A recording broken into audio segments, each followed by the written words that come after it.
could be protected from reinfection for a period of time. Corona ভাইরাসের টিকা কেনার নামে রাষ্ট্রের 22,000 কোটি টাকা আত্মসাতের অভিযোগে Beximco farmer vice chairman Salman F রহমানের বিরুদ্ধে অনুসন্ধান শুরু করেছে দুর্নীতি দমন কমিশন।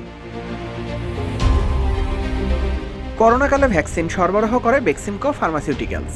অভিযোগ রয়েছে করোনা ভ্যাকসিনকে কেন্দ্র করে সালমান এফ রহমানের নেতৃত্বে গড়ে উঠেছিল একটি চক্র, আর সেই চক্রটি অন্তত 22,000 কোটি টাকা আত্মসাৎ করেছে বলে অভিযোগ রয়েছে।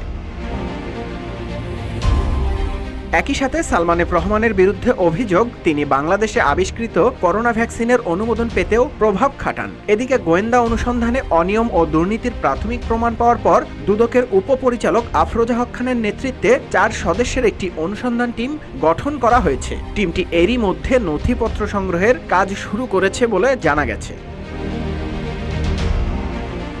এদিকে অভিযোগ সূত্রে জানা যায়, সিন্ডিকেটের তালিকায় সালমান ও জাহিদ মালেক ছাড়াও তৎকালীন স্বাস্থ্য সচিব লোকমান হোসেন, বাংলাদেশ চিকিৎসা গবেষণা পরিষদের চেয়ারম্যান মোদাচ্ছের আলীও রয়েছে। 5 আগস্ট শেখ হাসিনা সরকারের পতনের পর সালমান এফ রহমানকে গ্রেপ্তার করে পুলিশ। নিউজ ডেস্ক, রূপালী বাংলাদেশ।